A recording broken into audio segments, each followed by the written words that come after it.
Here's an echocardiogram of a female in her mid-40s. She has breast cancer, and she came because we wanted to know what her left ventricular function is. She needs chemotherapy. Her left ventricular function obviously is okay, but she has a completely different problem. She has pericardial disease, pericardial effusion to be exact. In this chapter, we'll find out more about pericardial disease. We'll talk about pericardial effusion, tamponade, constriction, and other forms of diseases that can affect the pericardium.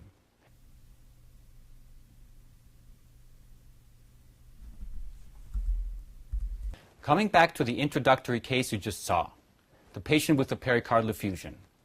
How does it really impact the symptoms of this patient? What is the prognosis? How can we diagnose it? Well, to answer this question, we have to dig a bit deeper. We have to understand more about the physiology.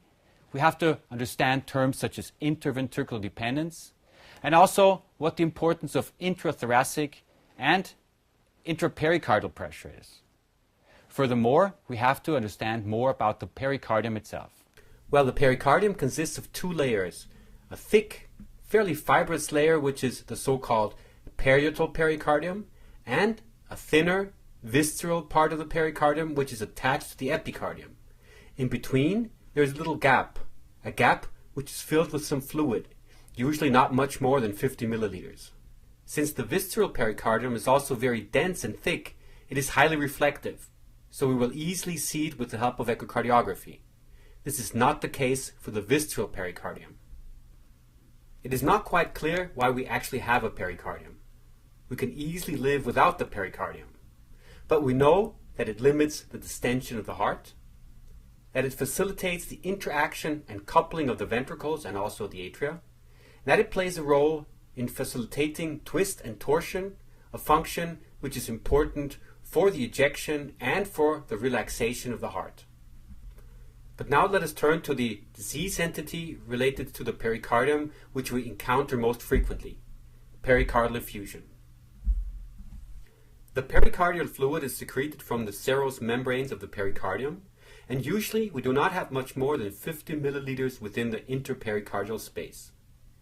Pericardial fluid is used to lubricate the two layers so that they can glide on top of each other.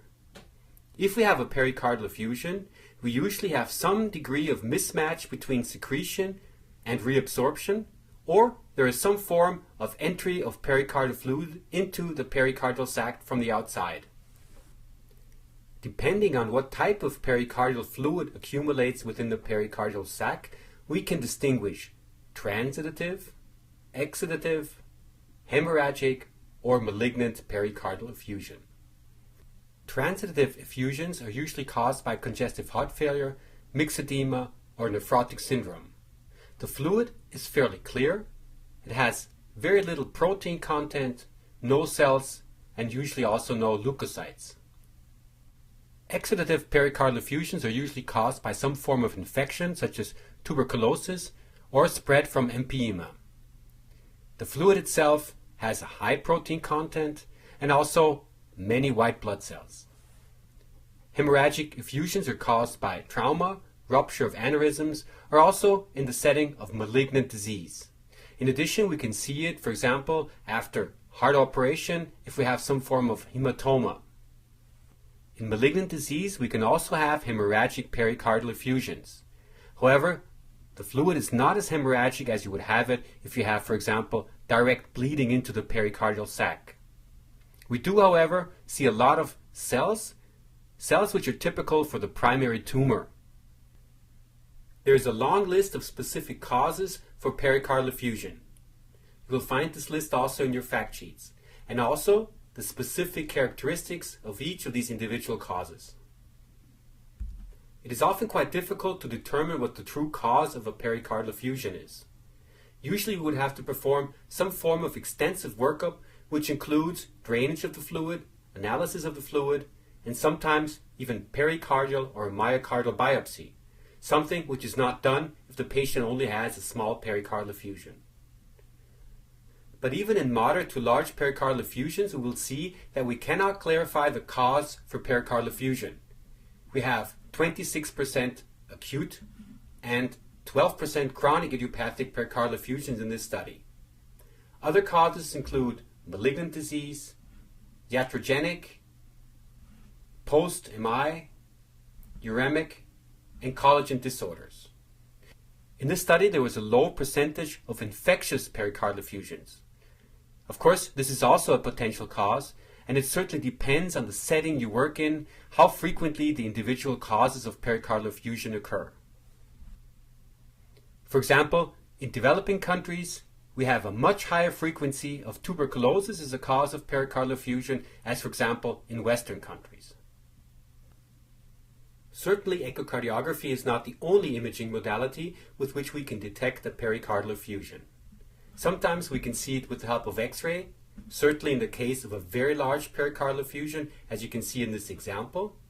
But we can also use CT, here's an example of the fluid right here, and MRI. With echocardiography, the diagnostic criteria for the diagnosis of a pericardial effusion is that of an echo-free space during diastole. It's important that we look for effusions in diastole and not in systole, because remember, we usually have some degree of pericardial fluid within the pericardial sac, and very frequently do we see a small gap during systole. Here's an example of an M mode. You can see the echo-free space here, which corresponds to the pericardial effusion right down here. We have fluid between the parietal and the visceral layer of the pericardium. While M mode was the primary tool used in the early days to detect the pericardial effusion, we now usually use 2D images in addition. Especially the pericardial views are very helpful, and also the apical views, and very important also the subcostal view. Here we can usually get a very good appreciation for the extent of the pericardial effusion. Remember, we said that a pericardial effusion is characterized by an echo-free space. However, there are also other causes of an echo-free or at least echo-poor space. Pericardial effusions, epicardial fat, a pericardial cyst, and ascites are differential diagnoses to a pericardial effusion. In clinical practice, it is often difficult to distinguish a pericardial from a pleural effusion, especially since both can happen or occur in the setting of cardiac disease. Here's an example of an echo-free space, which is fairly large, but this is not a pericardial effusion, but a pleural effusion. How can we distinguish it? Well, simply because it extends beyond the aorta, which is positioned here. You can see a small pericardial effusion as well. This effusion does not extend posterior to the aorta, and therefore we can say that this here must be the pericardial and this is the pleural effusion. Don't forget that we can also use atypical settings and atypical positions to visualize the echo-free space. Here is an example where we imaged the patient from the back. This must be a pleural effusion, especially because we also see lung tissue within the fluid. And here we are using a very high depth setting to visualize the extent of this fluid, which must be a pleural effusion. Even though it's possible to image the lung even in the normal position that you image patients for echo by moving the transducer more towards the lung, it's probably advisable if you let the patient sit up and image them directly like the patient that I'm going to show you now. What you do is you just start somewhere at the bottom and just move the transducer upwards. And here you can nicely see the echo-free space and also the lung tissue. And if you go into a longitudinal position with the transducer, you can also estimate how large the pleural effusion actually is. Another way of going about this is just by going in a horizontal position and moving the transducer up from one intercostal space to the next. Okay, and then to see when the pleural effusion actually vanishes. So this is probably the top level of the pleural effusion on the right side. You can do the same thing on the other side. Again, start at the bottom. Again, we see here a pleural effusion and the lung tissue inside. and then move up until it vanishes. So this is probably where the pleural effusion ends. The same thing in a longitudinal view. The pleural effusion. So in our patient we have a pleural effusion both of the left and of the right side. And here's another differential diagnosis, epicardial fat. We can see the fat as it wobbles attached to the epicardium right here. Usually we can see the epicardial fat much better if we also have a small pericardial effusion, which is visible here. Epicardial fat can sometimes appear quite echolucent, and it can be difficult to distinguish it from a true echo-free space. What I advise you to do is to simply increase the gain. What importance does epicardial fat have? Well, it is more frequent in patients who are obese, and in patients who have metabolic syndromes, and in patients who have diabetes and atrial fibrillation. There's also an association between coronary artery disease and the magnitude of epicardial fat. What are some other ways of distinguishing epicardial fat from pericardial effusion? Epicardial fat is usually absent posterior. Usually we have normal motion of the pericardium. As already mentioned, in epicardial fat we have low intensity echoes, and there's absence of fat above the right atrium in the four-chamber view. Now that we discussed what is not a pericardial effusion, let's go back to what is a pericardial effusion. First of all, we said that there is an echo-free space. However, this echo-free space does not necessarily have to be circumferential. It can also be localized. And to distinguish whether a pericardial effusion is localized or circumferential, we have to use multiple views. But here are some examples. Here is a short axis view which shows us the echo-free space right here below the inferior wall of the left ventricle. In other words, it is localized. So this example is what we see right down here, a localized pericardial effusion beneath the left ventricle. But it can also be localized more in the region of the right ventricle and the right atrium, or sometimes even in the region of the left atrium. And this is a four-chamber view which shows you a circumferential pericardial effusion. We have fluid surrounding the entire heart. Now in general, the larger pericardial effusion gets, the more or the higher the likelihood is that the pericardial effusion is actually circumferential. Remember, we talked about the fact that we can draw conclusions from the structure or from the appearance of the pericardial effusion as well. This is a transitive pericardial effusion. We have no structures within the pericardial sac. This must be a transitive pericardial effusion. Pericardial effusions which are transitive usually occur in the setting of, for example, nephrotic syndromes, viral infection, mixed edema, and congestive heart failure, very frequently also in the setting of right heart failure. In contrast, here's a patient who has a fibrinous pericardial effusion. The hallmark is that of fibrous strands, as you can see them here lateral to the left ventricle. If we focus more on this region, we can see how bizarre these fibrous strands can actually look. In addition, this patient also has pleural effusion. This is a patient who has staphylococcal pneumonia and pericarditis. Here's another example, this time of a patient who has tuberculosis. Again, you can see fibrous strands and a large pericardial effusion in this subcostal view. As already discussed, fibrous pericarditis is usually associated with some form of bacterial infection, either tuberculosis or Staph aureus infection, as you saw in these two cases previously. What is very important to consider is that patients who have fibrinous pericarditis have a higher risk of developing pericardial constriction. 30 to 50% of patients with tuberculosis actually do develop pericardial constriction. So you have to follow these patients.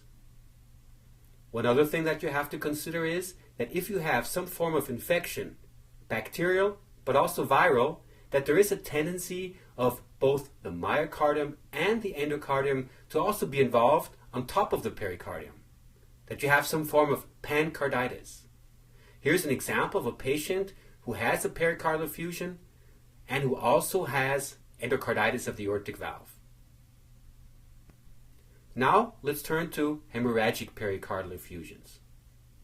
Just to review what the causes are: tuberculosis, malignant disorders, trauma, iatrogenic, in other words, cardiac surgery or interventional procedures, complications of myocardial infarction such as myocardial rupture, and aortic dissection if it is localized in the ascending aorta. Here's an example of a CT showing a hemorrhagic pericardial effusion right around the entire heart. What is the typical characteristic of a hemorrhagic pericardial effusion? Well, it depends on the concentration of blood within the pericardial sac. If it is truly blood, then we will see a fluid at the beginning, but later the blood tends to organize and forms a hematoma. If a hematoma forms, we will have a fairly echo-dense structure within the pericardial sac, and it might be quite difficult to really localize where this hematoma is. Is it truly within the pericardial sac, or is it mediastinal? In this situation, it is often very helpful to use other imaging modalities, as for example CT. In the echo report, you should always mention how large the pericardial effusion is. In other words, we should also quantify the size. Usually, a pericardial effusion is visible if it exceeds 15 to 35 milliliters. A small pericardial effusion is found if we have an echo-free space which is more than 10 millimeters, moderate between 10 to 20 millimeters, large more than 20 millimeters, and very large if it is more than 30 millimeters, and especially if it also shows some form of compression. However, in clinical practice, it is much more difficult to really quantify the size of a pericardial effusion. Measurements largely depend on where you measure, which view you're using, and if you really hit the pericardial effusion in the extension where it is largest. Therefore, I believe it is also good if you use some form of visual assessment. So let's take a look at a few loops. Here, on the left-hand side, you can see a very small pericardial effusion located more in the region of the right atrium, and maybe here, lateral to the left ventricle. This pericardial effusion here is a bit larger. It's circumferential. This is a moderately sized to large pericardial effusion. Here we can even see that there's inversion of the right atrial wall. And here is a pericardial effusion which is very large. We can even see that there is a swinging motion of the heart. This is a typical feature of a large pericardial effusion. Swinging heart. Don't forget to also quantify the size of the pericardial effusion using multiple views. Here's an example of the peristernal long axis view, an example of a very small pericardial effusion, and a small to maybe moderately sized effusion. Almost 20 years ago, de Cruz also proposed a way of calculating the actual volume of pericardial fluid. This formula is based on the principle of calculating the volume of a prolat ellipsoid. Here you can see the formula. The way one goes about is that you image the patient best from a subcostal 4-chamber view. Then you trace the parietal pericardium, and using the formula, calculate the entire volume. Next, you trace the contour of the heart, and again calculate the entire volume. And you subtract these two volumes from each other, and you're left over with the actual pericardial fluid. This formula actually works quite well, however there are some discrepancies. Nevertheless, I do find it quite helpful in special situations. Echocardiography has many purposes in the setting of pericardial effusion. Not only can we make the diagnosis, but we can also obtain information as to what the cause of effusion is. We can look at the hemodynamic importance of the effusion. We'll be discussing this in a later chapter. But it can also help us to steer pericardiocentesis.